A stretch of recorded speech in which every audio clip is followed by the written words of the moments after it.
conversation, I might have a toast with you. I'm feeling good, I'm feeling great, I'm terrific. We ain't taking no losses, we winning. Undefeated, check the percentage.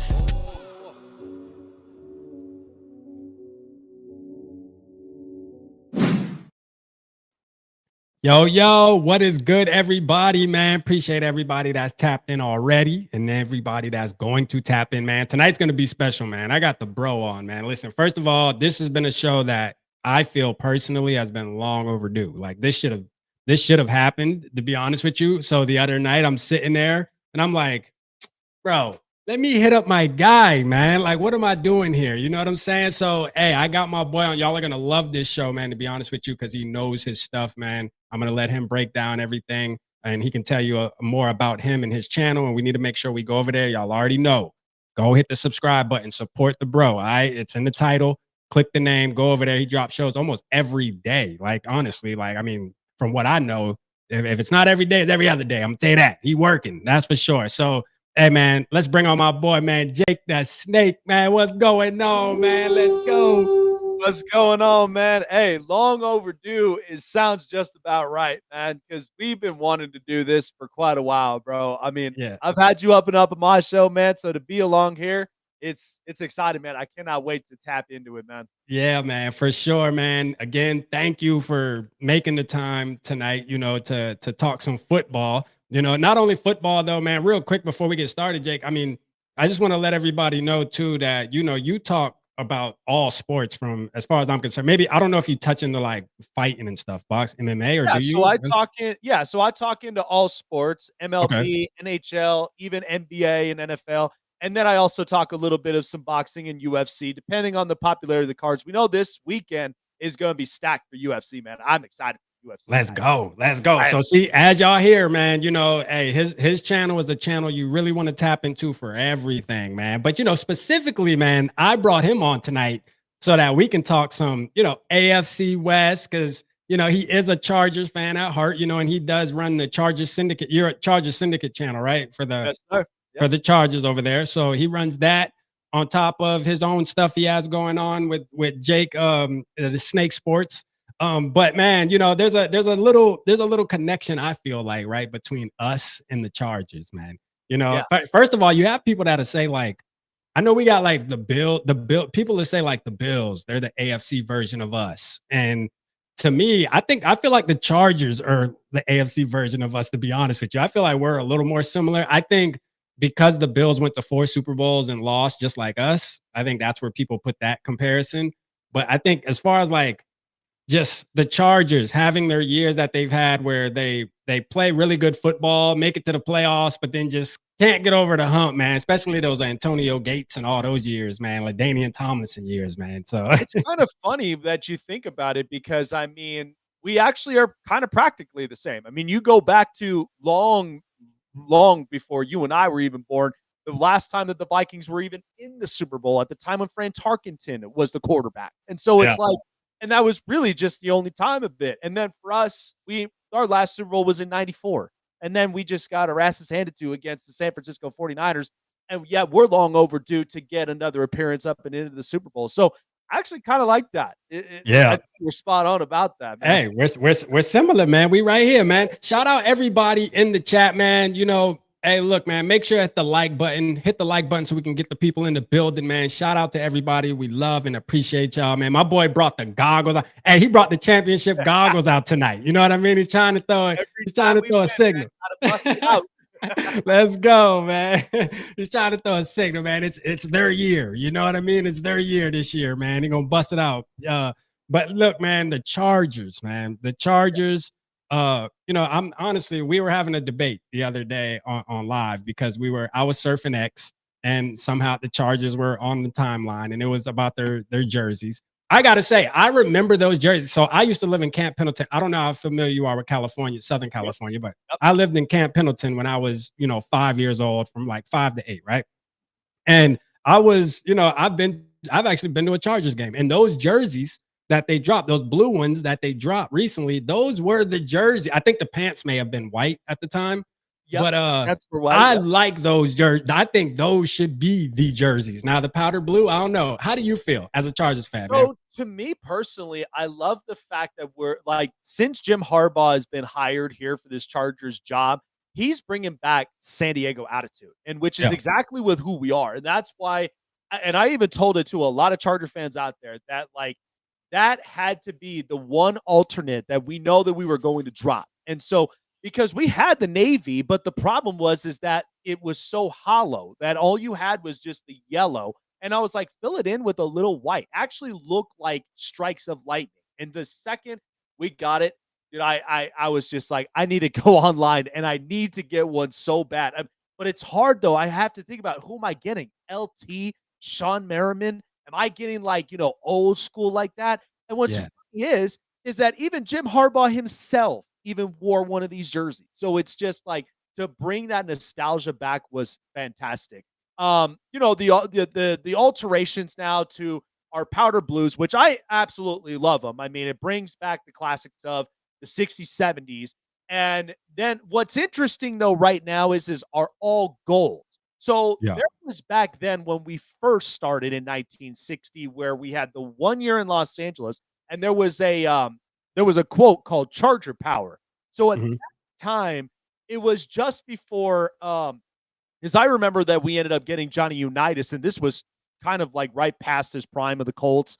But, everybody doesn't ever want to remember those years because it was just horrible. But that timeline was when like Lance Allworth and all of them, they were just bad boys, man. So to have the all golds, to me personally, I wasn't particularly a fan of the pants. I truthfully was like, if they could have alterated the pants differently, like the jerseys are fire, but if they could just change the pants up on them, I would be totally fine with it. But those alterations, we finally got some powder blue pants now for our whites on the roads. So it is going to be, I mean, listen, we have by far the best looking uniforms in the NFL. I mean, when you start to put on the bolt on you, you just feel some type of way that you're like, dude, this is sick. I actually like feeling this. I rock with the new alts that drop. I do. Like, again, because it takes me back in time. You know what I mean? It takes me back to my childhood days watching San Diego Chargers. I like it. I do. I gotta say, I like it.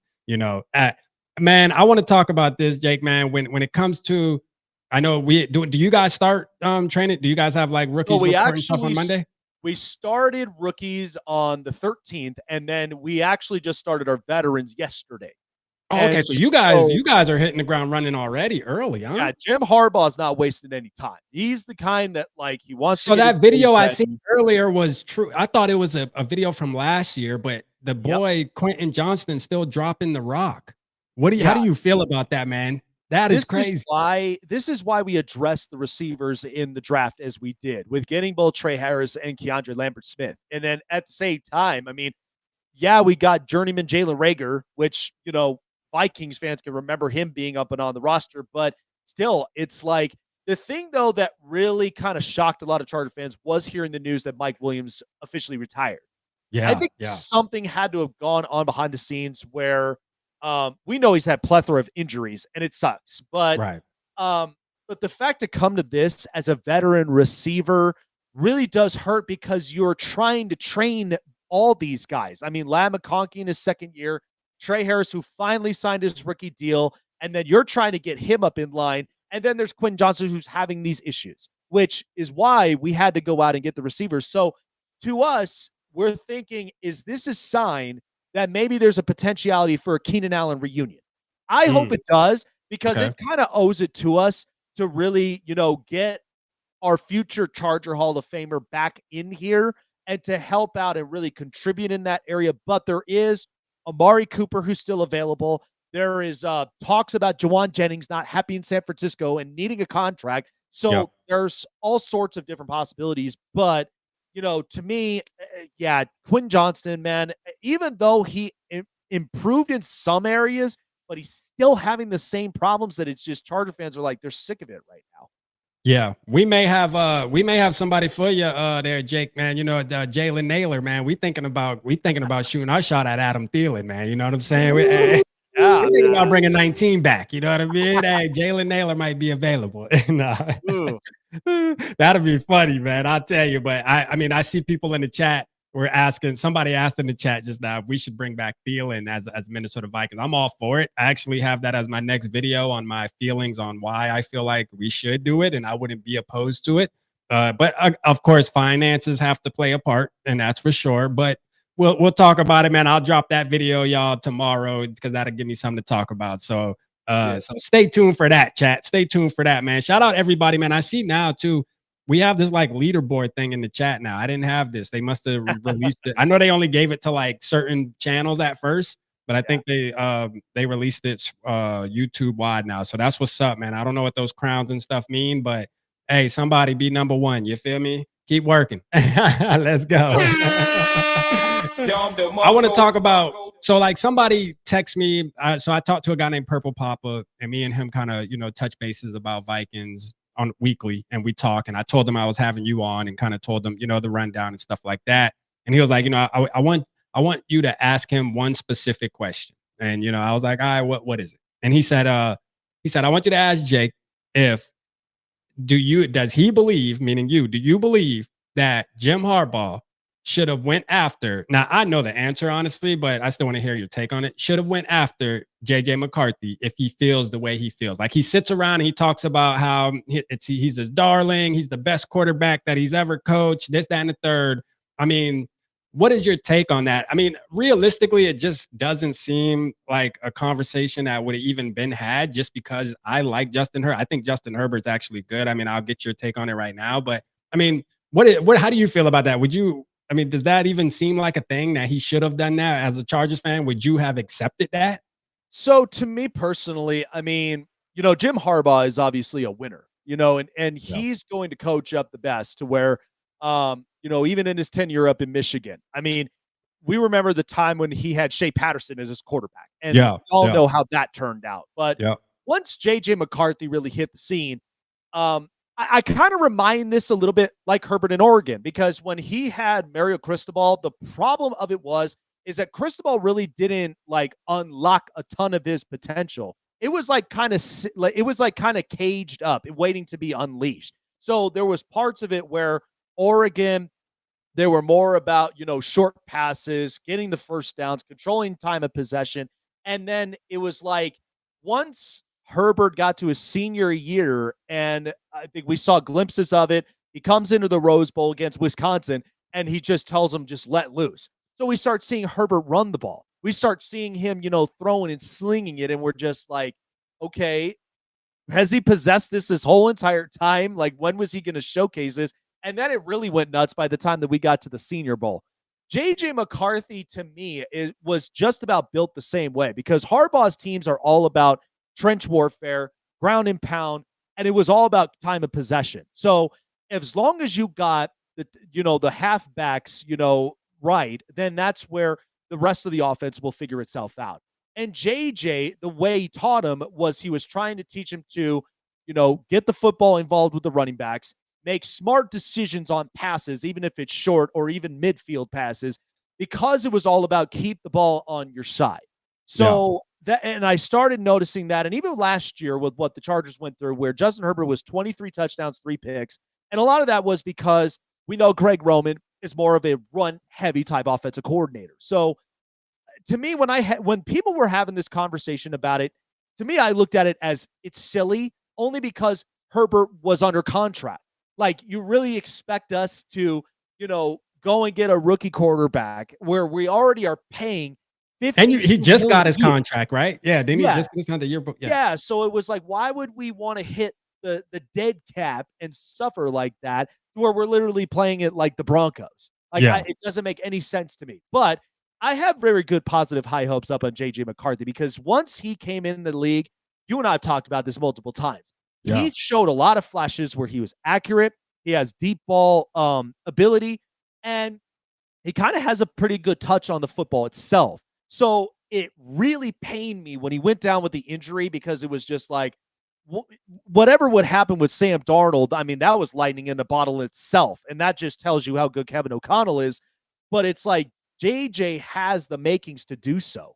So that's where it was like, if we could just get a healthy sample size, I expect him and also Michael Penix from Atlanta to really showcase it this year. But I know Jim really speaks highly of his quarterback, Yeah. especially with the job he done to winning a national title at Michigan in his alma mater. Yep. But we know that he's developed such a strong relationship with Justin Herbert that he's trying to get him. In fact, he actually had a dream about this. He's trying to get Justin Herbert into the Hall of Fame. He said it himself. He's like, What? I gotta get him in there. But of course, that's gonna also take some playoff wins on top of that in order for him to He has. Well, I have to say, like Justin Herbert, to me, like when we played the Chargers 2 years ago, we played you guys 2 years ago, I believe. Like I went on my rant about talking smack about Herbert only because that's just the type of fan I am. Like whoever we're lined up against, I gotta find something. So there, I'm gonna do something. It's the fun of the sport, right? So I did that. But deep down, I think everybody that watches football knows that Justin he's a dog, bro. Like as far as playing the quarterback position, he can make any throw on the field. He's your prototypical size and height. Now, I don't know how you truly feel about him as the quarterback, because when you're a fan of a team, you're gonna criticize more. Outsiders are always gonna look like, hey, I wish I had a Justin Herbert, to where you have Chargers fans that are like, yeah, he's good, but he doesn't win in the playoffs, and they probably have all these, you know what I mean? So it's one of those type I'll of be deals. honest with you, I really thought you guys should have won that game. I'm not even. I'm dropping it on the record because I was just like, and you know how I feel about Brandon Staley. For it to go the game that it did, like that should have literally ended it. And the fact that the interception is what dodged the bullet for us. That's why I was like, come on, man. Like that, the Vikings, how is it that Minnesota could possibly come back from that? And then you put them up in field position where they were like, what, the 2-yard line? And then the interception happens, and I'm like, yeah, that was automatically a loss for us, but we dodged the bullet. I was like, for sure. For sure. Hey, man, shout out the chat. My bad. Hey, Gary, you got a point, man. Shout out my boy. Shout out my Skull Moth with the 1999. Sorry, I had it up, but then, we start the rambling, man. Hey, look, man, one thing about me and Jake, when I was on his show, I remember we start the yapping and we just get the yappity, man. You know what I mean? About football. But y'all know, and y'all know when we have company in the field, in the show, y'all know I don't stop every 5 minutes and start looking at the chat, even though I see y'all. I appreciate y'all, but we're going to have conversations. Sit back, enjoy the conversation, man. Love y'all. Appreciate you, Skull, bro. You already know, man. You already know what time it is, brother. Hey, shout out Gary for the reminder, too, man. Justin Herbert is the most overrated QB in the league. Wow. I mean, that's kind of, I don't know about that. I don't know. You know what I mean? I don't know. Let's see, man. Shout out Adam, too, man. Adam said, man, let's get some likes on this one, man. Yeah, hey, let's go. Let's go, man. Hit the like button, man, so we can get some more people in here, man, for sure. Hit the like button. But like, so how do you? I want to know this, Jake. How do you feel like looking at? Because you talked about Jim Harbaugh and JJ McCarthy. How do you feel like? What do you see him doing in year one? Really, I mean, it's year two, but like year one, actually being on the field, actually taking control of the team. It's his team this year. We handed him the keys. It's obvious. We let Darnold walk. All this, that, and the third. I also want you to touch on that. Like, do you feel like we made the right decision from your point of view? Just knowing what you know, like what's your all around outlook on the Minnesota Vikings putting JJ McCarthy out there to take the control of the team? And do you see success, or should we have kept Sam Darnold? What's your take on that? Well, you're going to love this, because when I was up and on my regular show and I was talking, I actually talked a lot about the Minnesota Vikings, and then ended up branching from University of Miami, Miami Dolphins, and Baltimore Ravens. And so for those Vikings fans that are up here in the chat, you can recall Bryant McKinney. I had him up and onto the show and really talking based upon that about what we should expect from JJ McCarthy. I think Minnesota, this was initially their plan. I mean, because you needed to get a bridge quarterback, which is exactly what they did. And JJ was going to obviously be the next heir in line to be the franchise quarterback.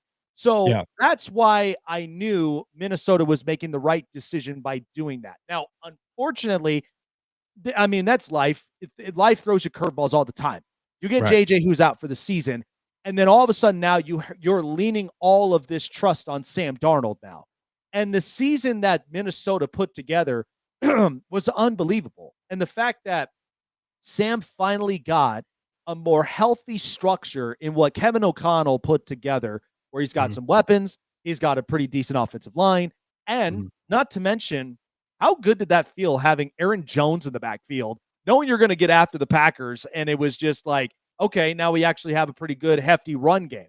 So to me, the Vikings absolutely overachieved everything that they did. Now, it's unfortunate the way that the playoff game went against the Rams, but we get it, but at least we know tapping into it, there was adjustments that needed to be made.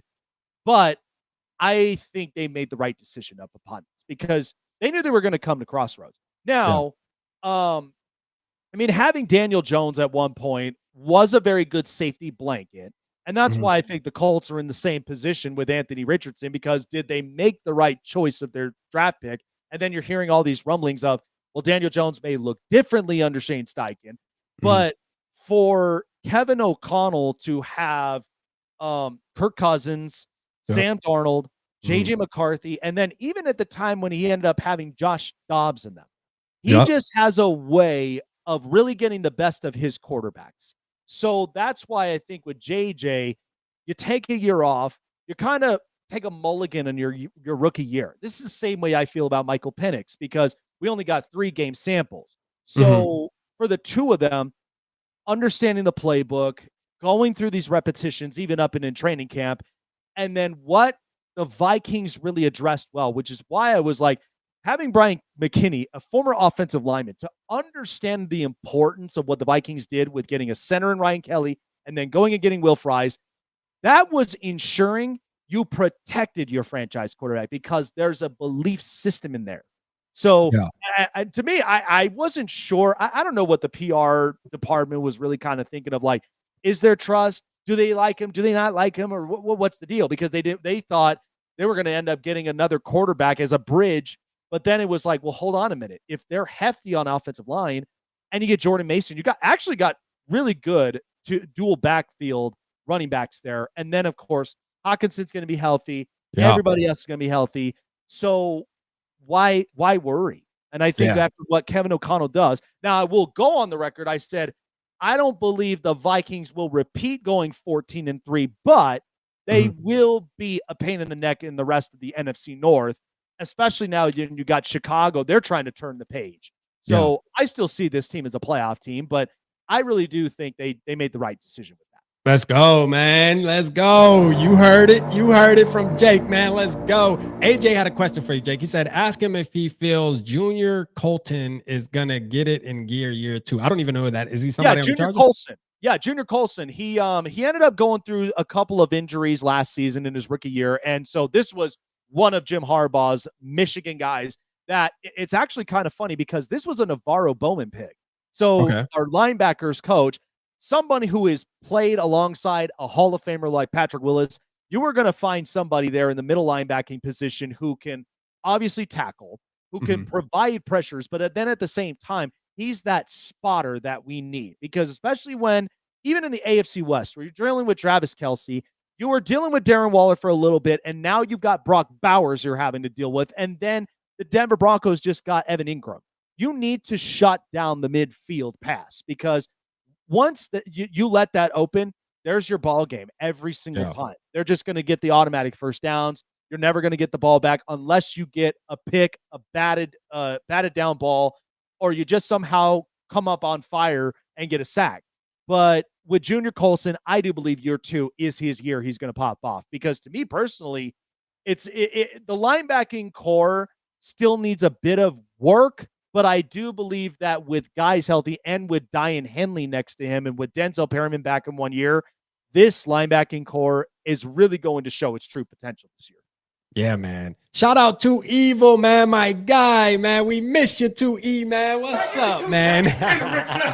so Jake, Two Evil's our guy, man. He always says stuff like this. I agree. Cut McCarthy and re-sign Sean Mannion. As you can tell, he's definitely being funny. You know what I'm saying? That would never happen. Real quick, though, is Sean Mannion really loves QB coach, though? Is Sean Mannion really a coach in Green Bay? Is that true? Yes, so, yeah. I think wow, that's great. Yeah. That's hilarious, man. That is hilarious.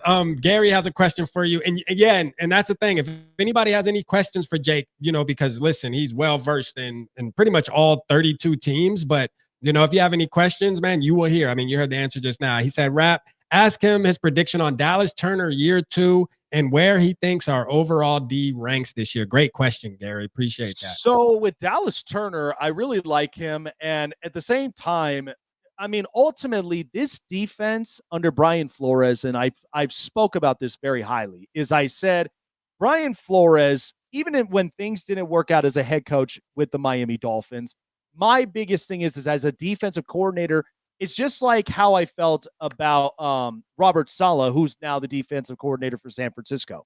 You're going to get the defensive side of the ball right to where you're going to go and get pressures.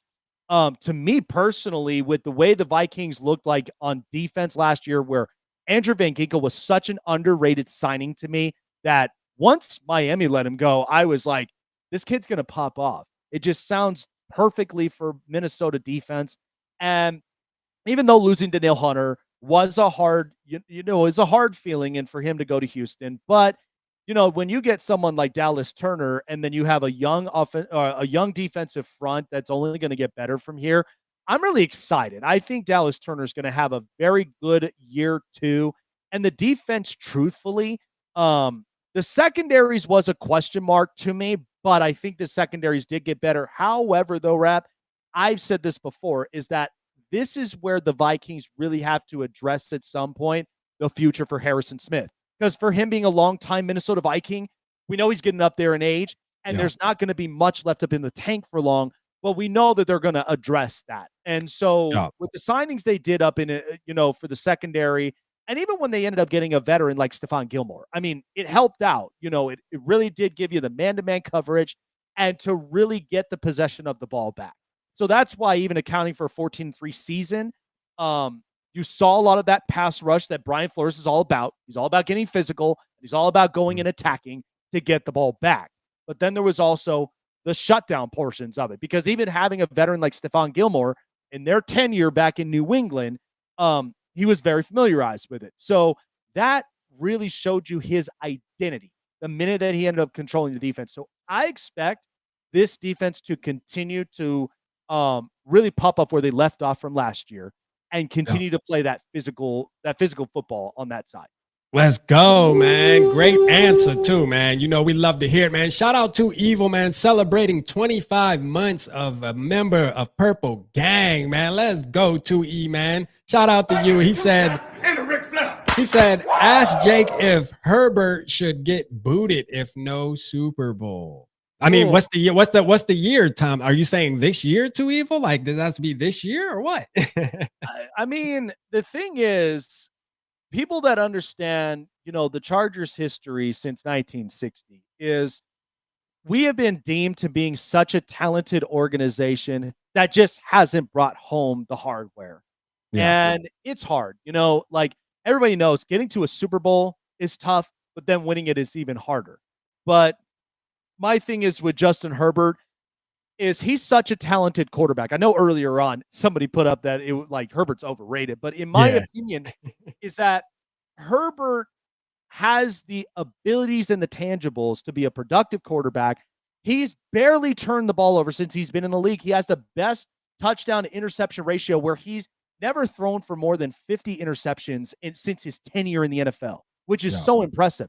I go back to the time and people sometimes disagree with me on this, but I go back to the time how we felt about Peyton Manning when he first came in 98, because he didn't win his first playoff game till 2003. Okay. And where you look at in that timeline, he had Jim Morris, his coach.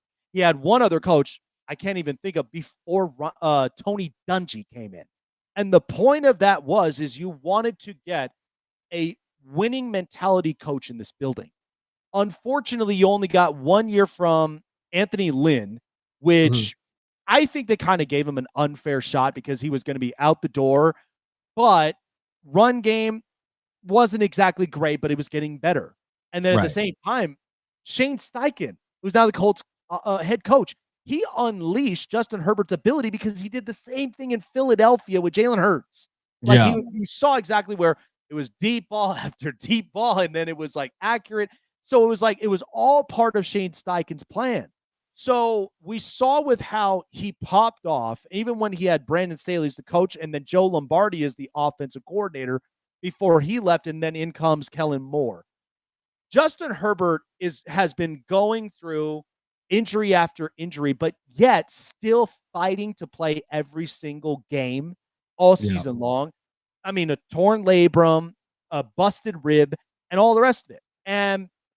But they could not give him any justice of getting a winning head coach. That's why once Staley left the building, it was a breath of fresh air for Charger fans because enough was enough. Now, remember, all of this in Charger history stems from our owner, Dean Spanos, because he knows he has to make this right. So what happened is he started selling stakes of the Charger franchise, where he only owns 61% of the stakes. He already sold 18% to the owner of the Detroit Pistons to start getting some new money in. And there's an 8%, and I cannot remember if somebody actually took the stakes yet, but there's new money coming in. And I think a lot of that is that Spanos, when he fired Staley and he fired Tom Telesco, he was allowing someone like Jim Harbaugh, an actual adult in the room, pick out his guys that he trusts and knows will get them over the top. Now, I'm on the fences about Greg Roman, but Jesse Minter, man, you could see just the entire culture change from an instance. Because to go from 5-12, and I predicted this before the season started, I said this team will go 11-6 or 10-7 at best. And sure enough, I mean, all kudos again to Adam Rank, because apparently we believe in miracles.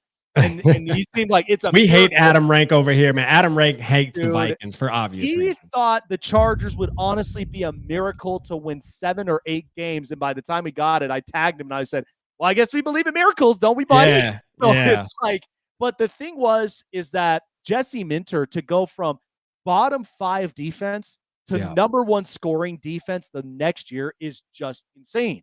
Yeah. But there are still room for improvement. So I think with Herbert, I tell people pump the brakes on this, because the jury's still out right now on Lamar Jackson and Joe Burrow and Josh Allen. Until somebody dethrones Patrick Mahomes and the Chiefs, and we've said this before, the AFC's expectations and with their quarterback realm is completely different than the NFC's, because the NFC, it's like there's always a team every year that gets in here, which would you imagine if Justin Herbert was playing in the NFC? He'd be making it into the Super Bowl maybe twice in his career. Yeah. That's why I'm like, all those quarterbacks would have had a chance. But the AFC is quarterback top heavy. You got to give it some time to grow. But I think in year 2, what we learn about Jim Harbaugh is year 1, it's all about establishing culture and stability. And then in the next 2 years, it's all about all or nothing. It's now go time to go and get that hardware. Yeah, man. Great answer again, man. Shout out Jake, man. Real quick, Jake. I want to take a second. So we've been doing a fundraiser. I see my boys in the building, Northfield. So this is what sparked it too, for perfect timing. We've been doing a fundraiser for my father, who's been battling cancer, and it's $20 to enter. Everybody, don't forget, man. There's still opportunity. We're about to do another drawing today, and I'm going to the post office first thing in the morning. I added the new names in the jar, man. Old school. Pick them here. Anthony Webb, still haven't located you. We'll try to find you. We got Barber, but the third winner, and then we have one more after that. But $20 to enter. You can do Cash App, $ Vocal Vike, or you can do Super Chat. Let's go ahead and do the drawing right now while we got Jake on here, man. Let's get this done right now. And Norse is watching.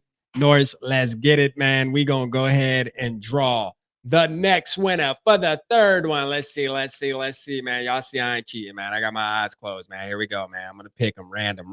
We got it, man. Who is it? FT Matty, man. Let's go, man. Shout out FT Matty. I know FT Matty will see this.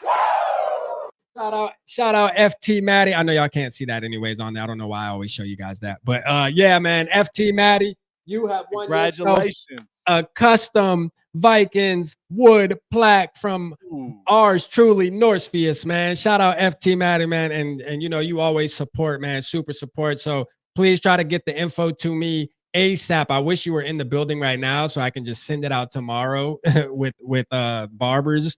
So that would be ideal. You feel me? Because again, I struggle getting to the post office, man. It's way out of my way. It's a field trip just to get there from where I'm at. So, Maddie, please tap in tonight or watch the show tonight, man, and email me that address so I can ship it out together. But if not, we'll get it to you.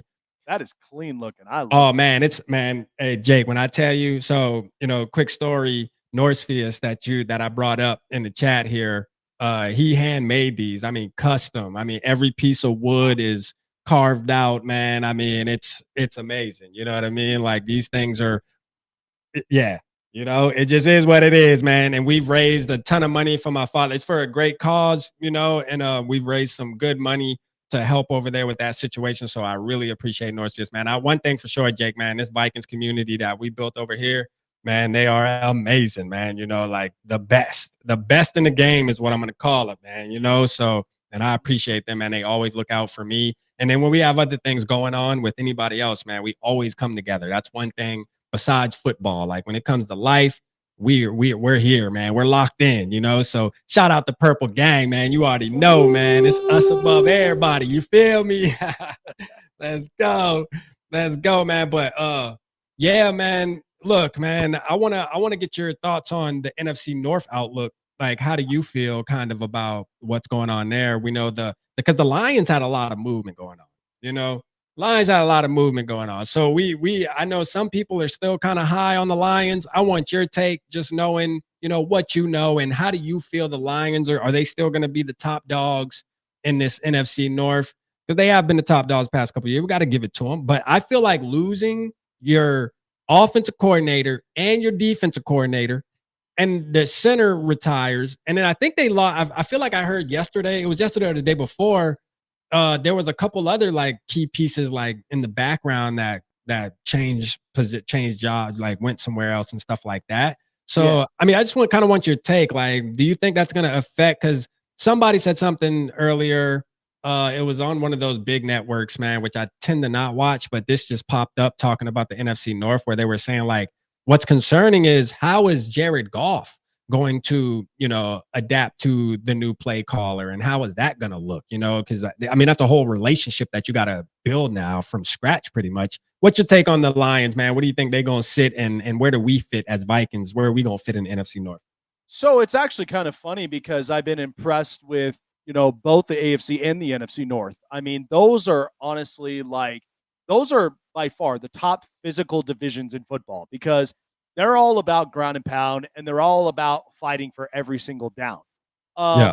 Now the Minnesota the Detroit Lions to me, going 15-2 was impressive. But I do think they really got overzealous with themselves. That by the time that they got into the playoffs and we watched how the entire just debacle happened, against the Washington Commanders, which was impressive with Jaden Daniels, but a lot of that really came down to just Ben Johnson being too cute. And losing Aaron Glenn. I mean, to me, Aaron Glenn wasn't so much of a big loss to me than it is of Ben Johnson, because you're not going to get the similar consistency up on offense, especially when it comes from the cadence, when it comes from certain play schemes, and how he was going to really put that all together, even in the run game. So losing him, and then he ended up gaining a bunch of some of their offensive sides of their coaches. So you get the quarterbacks coach, you get the you get the running coach, you get all these guys, and in fact now Eric Bieniemy being there really is going to turn the culture side for the Chicago Bears. So Detroit, to me, the question is that after losing coaches, and then not to mention how Aiden Hutchinson is going to look like after injury. And to me, the only thing I've never understood why they keep dealing with him is why do they still have Marcus Davenport? Like, what is the point of that? The guy we had him too, man. Like, I don't get it. I'm like, they're wasting their time with it. So I think, Detroit, the question mark is Dan Campbell going to overcome losing a lot of these coordinators? Because I've actually talked with a really good close friend of mine who covers a lot of the Detroit Lions, and he's confident in the new offensive coordinator because he's in-house. He's been around with Ben Johnson, and he solely believes that the Lions will be okay. Now, they are going to implement a little differently in the backfield with Jahmyr Gibbs and with David Montgomery, but we expect Jahmyr Gibbs to really kind of go off this year. Yeah. But it is going to be a completely different scheme setting. What does that mean for the Vikings, though, moving forward? I mean, 15-2 for the Lions, 14-3 for the Vikings. I actually expect this division to be the Vikings because the only reason of it is there's trust in the building. And the thing is, they address a lot of the important things. And even though they won't repeat 14-3, I would say like a 12-5 solid season out of Minnesota is good enough for me because that just tells me even if you were to lose the 5 games, it's building you up for the playoffs ahead because that's what's on Kevin O'Connell's his radar. Because think about it, how did Vikings fans feel when they got upset against the Giants, when they ended up losing that badly to the Rams? Enough's enough. So now you got to get Kevin O'Connell in the playoffs again and to have a healthy year where now you've learned what worked and what did not work. You go into the playoffs and you're hoping you get that first one up and on your belt to where now you're a part of that club. So I expect the Vikings to really win this division. Green Bay to me is interesting, even though I love their run game. And I think defensively right now, it's kind of shocking me a little bit with losing Jair Alexander. And then they go and get this other wide receiver going to corner. It's going to be a little bit weird to me. So I was confident in the Packers at first, but then when I watched viral videos of what their corner looked like, I'm a little skeptical there. I'm like, I don't know if this is going to work. But Detroit will still manage to be competitive. But then Chicago, on the other hand, I expect them to probably go at least 9-10 wins at best. And if they shoot for the last wild card spot, then Ben Johnson's doing the right thing. But even if they don't make the playoffs, don't be discouraged, especially when it comes to Chicago fans, because this is just a new chapter that's turning. So give it time with that. You're seeing the identity. They're working the offensive line. Now this year is all about building confidence in Caleb Williams. But I do expect this division to belong to Minnesota this year. Let's go, man. And that's not even, I mean, and it's really not a crazy take. I think a lot of like the bigger networks or their main concern is strictly the quarterback, like obviously, right? Because there's no evidence there. So it's easy to go with the Jared Goff or even the Jordan Loves to win the division just because, a quarterback's always going to give you, that's always how most people like make their prediction on which team is going to win their division or going to be in good positions is always based off, for the most part. You need a defense, offensive line, this, that, and the third, but who's the quarterback, right? And us having JJ McCarthy where he doesn't have any evidence, that's where people are doubting. But like as Vikings fans, especially me, because I'm a big JJ fan, like it's one of those deals where it's like, man, look here, man. I have nothing but confidence in him. Not only just like the ability, his ability to throw the football, run the football that people tend to not talk about enough. But just the structure.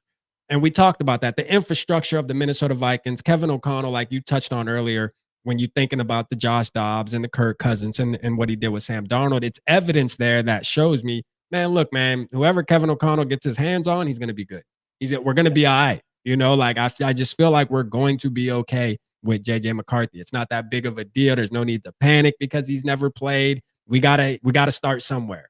And 2025 is the year where we start, and I'm here for it. And I think he's going to surprise a lot of people, man. Because he handed the ball off a lot in college, you do have a group that talks about, he's a handoff merchant. He's this, he's that. He doesn't know how to throw the ball. And I'm like, yo, this kid has won at every level he's played football. You're not going to tell me that he's in the NFL and he's just going to forget how to throw the football. I mean, when he was at Michigan, it's just how they operated with Jim Harbaugh. That's just how it, and Michigan's always been like that. I'm a Michigan fan. I know this. Like, this is the thing, man. Like, look, I think JJ can do whatever he's asked of. And I want to ask you this, being that we added Jordan Mason and we have Aaron Jones, there's a split, not too crazy of a split, but there is a split with Vikings fans thinking that we're going to run the ball a lot more, like not run it more, a lot more, just because of that. Part of it's because JJ just doesn't have experience and he's known to not throw the ball a lot. But me, I push back on it because I say Kevin O'Connell, I think it's in his nature, man. He is a former quarterback. He's an offensive coordinator type mind, and he loves his passing schemes.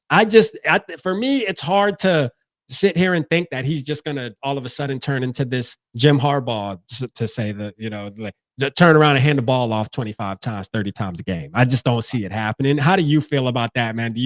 Have you ever in history seen a coach that's known to be a throwing type, pass first type coach and just turn it around in 1 year and just start handing the ball off? I think it is interesting because I mean, ultimately that does come down to like your offensive coordinator is the biggest thing because I say this like Which with he is Baltimore, he is the yeah, offensive coordinator. Yep. yeah. So I think about this with like what Baltimore went through because we remember watching Lamar Jackson to where the knock on him is that he didn't pass a ton. Right. And a lot of that was because Greg Roman induced a lot of like run scheme.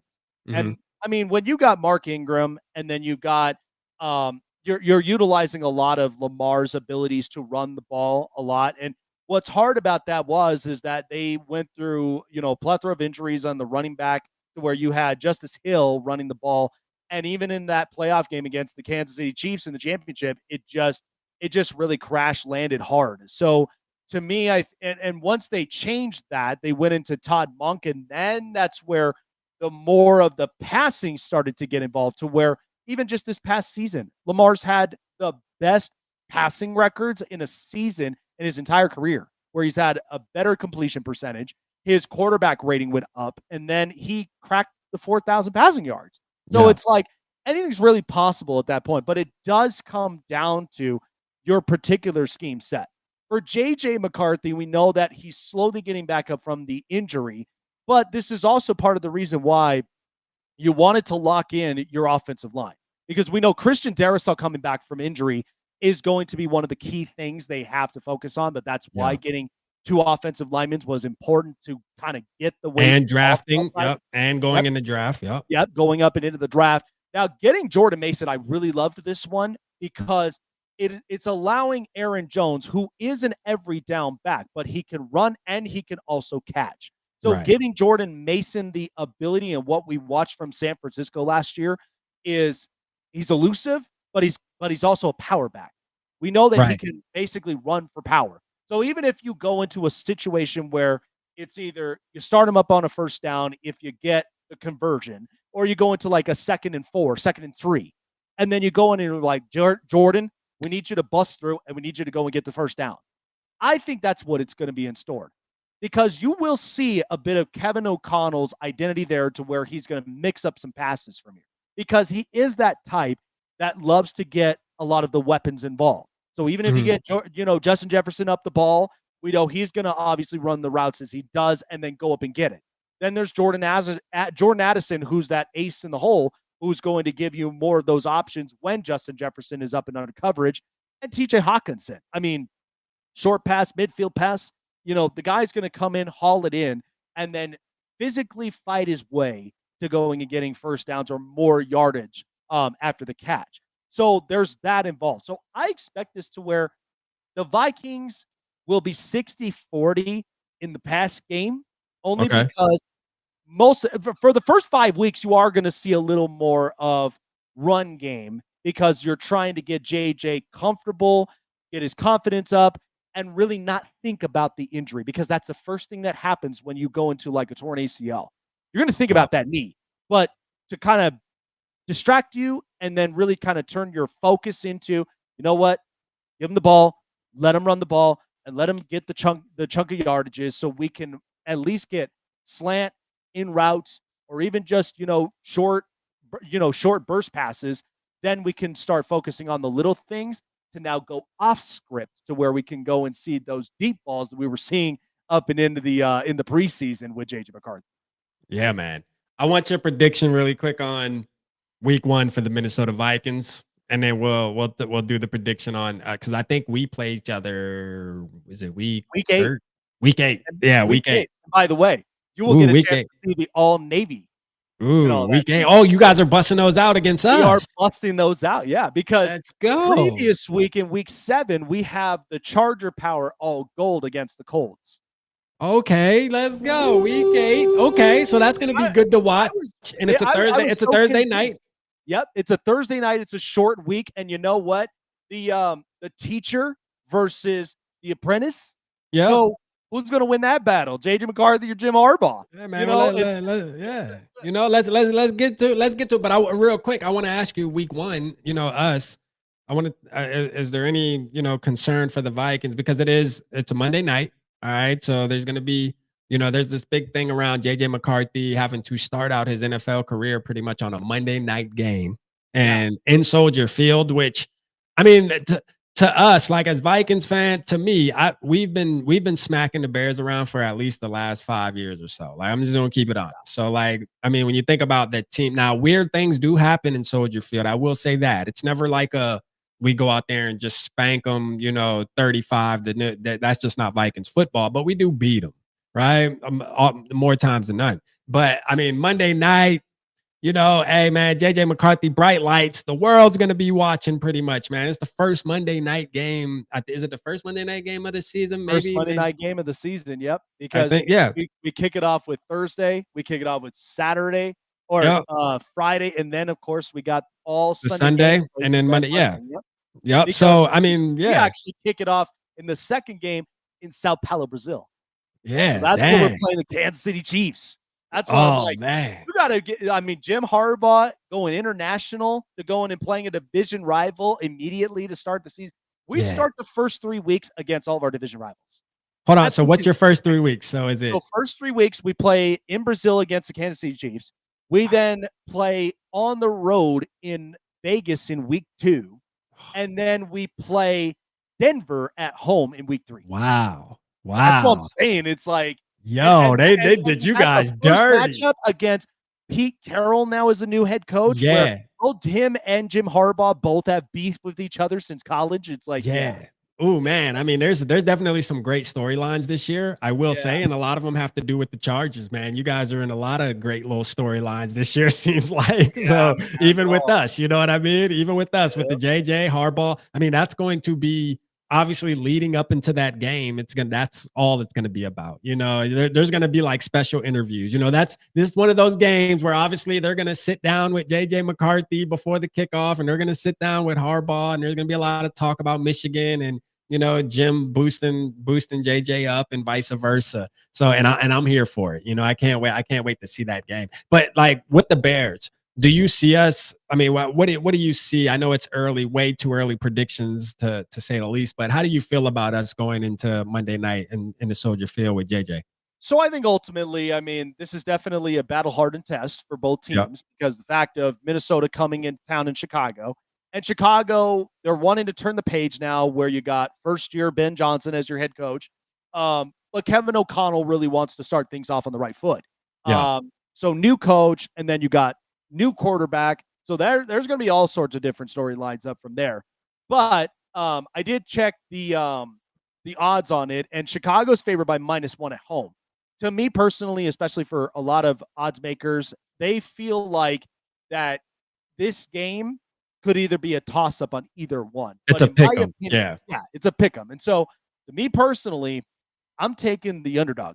I'm going to take the Minnesota Vikings up and on the road because usually games like that gets hard, gets physical, but then at the same time, it's going to be a little bit ugly on offense. And knowing Soldier Field, you are going to get what you're going to get. So I don't expect it to be too clean of a football game, but I do expect both defenses to come out swinging. But I do think it's going to come down to the possession.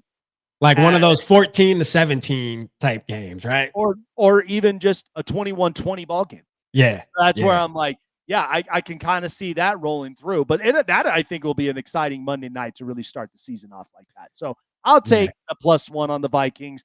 Just seems really obvious to me where if you're going to have if this was -3 wrap, I would have went the -3 route, but because it's 1, that's a toss-up. It's so hard for me to predict. Yeah, nah, for sure, man. And Man, look, I look forward to it. You know, part of me as a fan, I'm mad that we have to wait till Monday. You know, when the season starts, man, I like that know. first weekend, I'm going to be itching. And I'm like, dang, I still have to go to work and sit through work that whole Monday before I get to watch my Minnesota Vikings, man. That's just And it's then we going to got the piss me Friday off. game, which is like, because again, when we had the Eagles and the Packers, like the complaints were obviously how much the humidity factor really hit the Yeah. turf.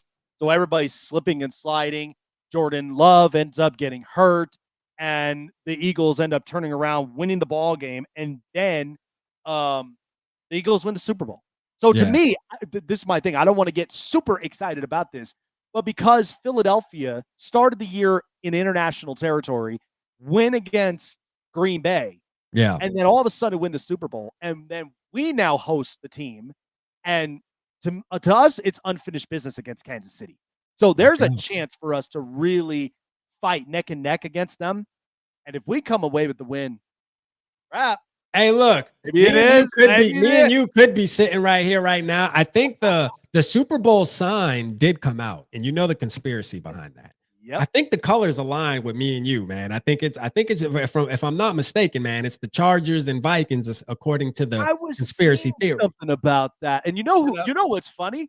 Colin Coward even pointed that out on the herd, and he Yeah. said that was an interesting matchup. I'm like, bring it on. That'd be, hey, I'm here for it. You know what I mean? I'm definitely here for it. You know, we got to run us a show that week there. Yeah. You know what I mean? We got to run us a show. We're definitely going to run us a show week 8 too, leading up to that. I think we got to do that to touch back on it, and we'll actually have some real deal, things to talk about, because we'll have some evidence from both our teams at that point. We'll be knee deep into the season, so it'll be good, man. Real quick, man, we're headed on an hour. Jake, I don't want to take too much of your time tonight, man, but I have like two more questions, man. Two more kind of predictions, when it comes to, because you were talking about the AFC West, and I just kind of want your rundown really quick. I know you said you got some tough matchups weeks 1 through 3.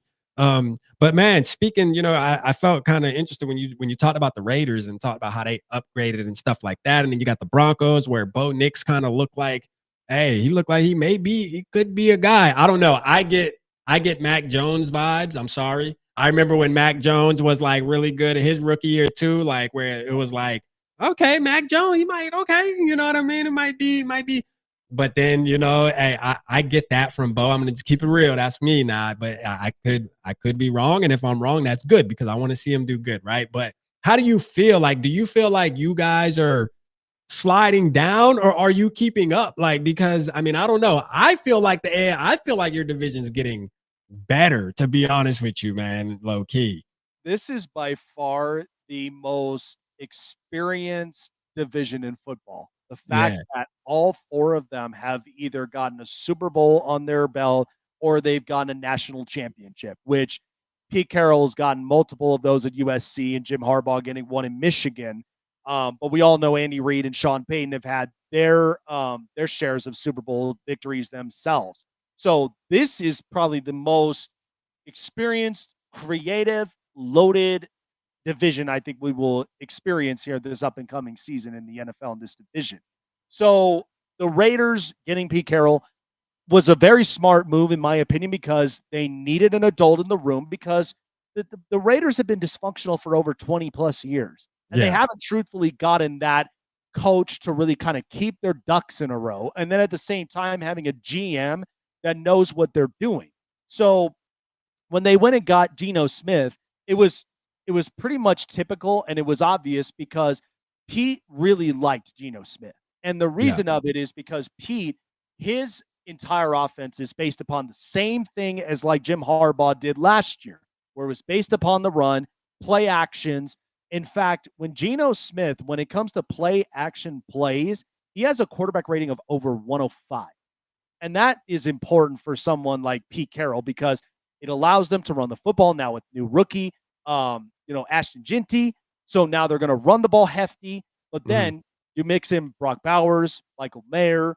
Yeah. I think Jack Besh, in my opinion, is a very underrated pickup from TCU. So the Raiders look like they could be cooking maybe a 9-win season for them. I kind of see them going forth, but they are trending up and in the right direction. They just need culture, and consistency. Yeah. Third, to me, and I'm kind of with you with the Denver Broncos, even though they have upgraded a lot on defense, and even with Jody Barron as their first overall pick, Yeah. they really ended up going double down, and then getting Talanoa Hufanga and Dre Greenlaw. This defense is loaded.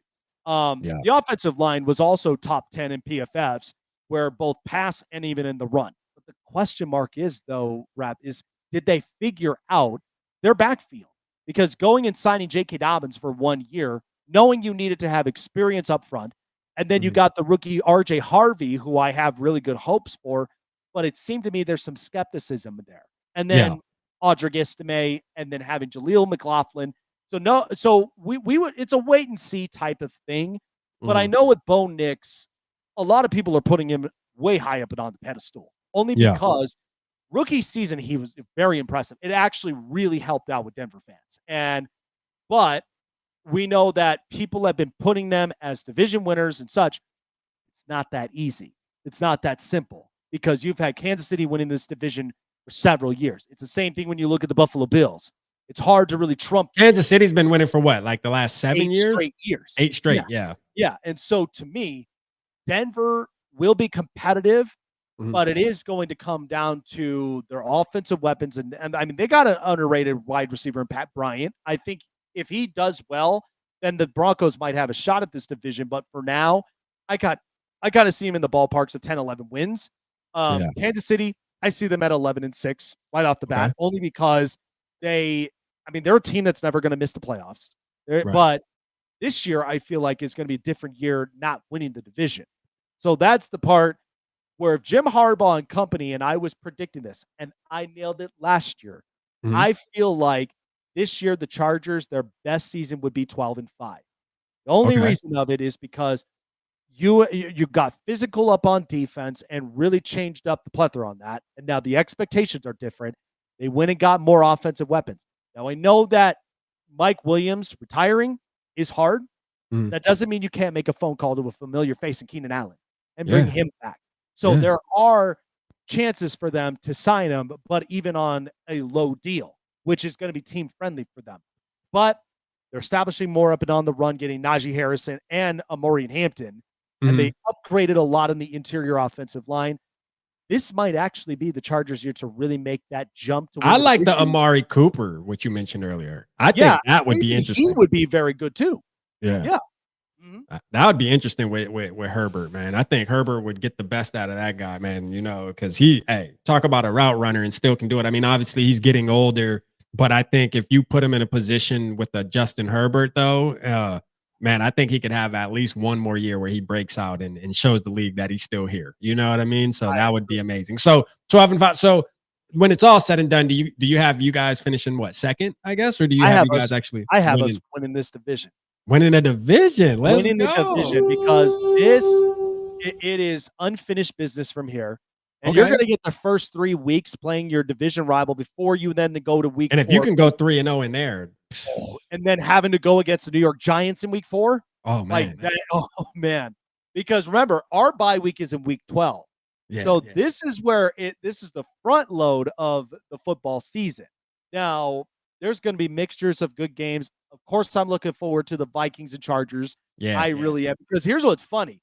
And I thought this was absolutely perfect on the script writing, because you guys getting a chance to see us in the all Navy, but not only just you guys, but so do the Raiders.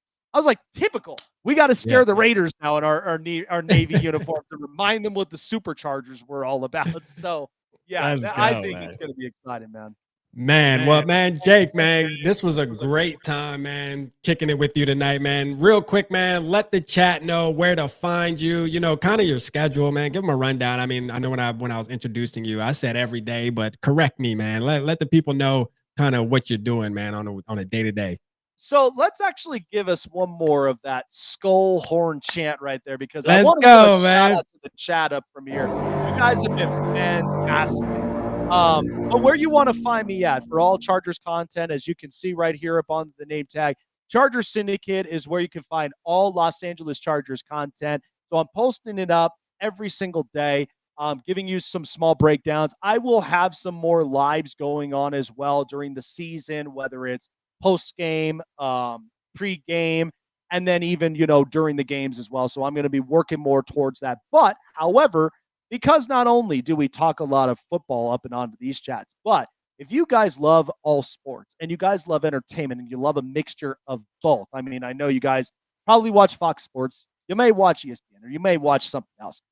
But tune into your boy Jake Silva here on the Snake Sports Talk Show for all of your all sports content needs, where I give out the best takes, unbiased, balanced, and being America's honesty mind, because having that title is not easy. I want to be fair and I want to be honest. I never want to let my fans down. But check out the Snake Sports Talk Show Monday through Friday, guys, at 8 p.m. Eastern, 5 Pacific. You can catch me on Roku. You can catch me on YouTube, iHeartRadio, and all social media platforms known to man, and then wherever you guys end up getting your podcast, Apple, Google, and so much more.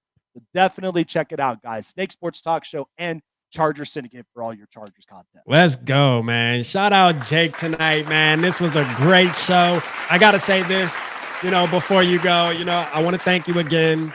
Thank you again for taking the time out tonight to kick it with your boy, man, and talk some football. I think we had a great conversation, man. I always love, hearing you speak about football and the other sports that you speak about, because you can tell you do your homework, man. You put the work in, and it's obvious the way you're able to speak about every team confidently.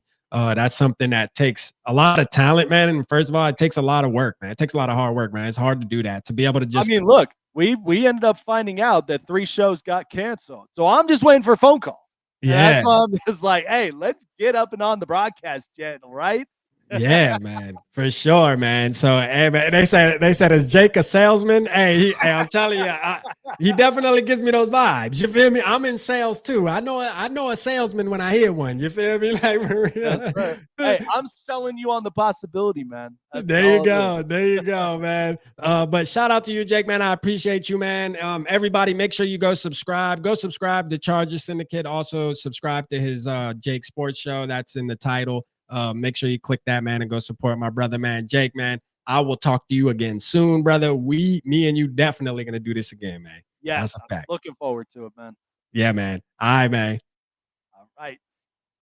Man, shout out to Jake, man, for sure, man. Hey, thank everybody in the chat. I appreciate everybody that came in tonight, man, tapped in, showed some love, man. We had some great conversations, man. I see everybody. I see all y'all in the chat, man. Skull and Rolls, my bro, Skull Mafia, Barber Fade You Up, Blunt, Pop Punk, Nick Two-Tone. I see all y'all, man. I ain't forget about y'all, my boy Norse. Hey, real quick, too, before I get out of here, shout out to my guy, FT Matty, man. FT Matty, I'm reminding you, please, if you see this, if you watch the show, man, you are a winner. You are a winner. Skullfly Barber, your plaque will be shipped out. I'll send you the tracking in the morning. It's on my schedule, man. I'm waking up first thing in the morning and I'm hitting the post office, man. Papa Gary, I got something for you too coming too, and I'll send you the tracking as well. Shout out to y'all. Love y'all to death, man.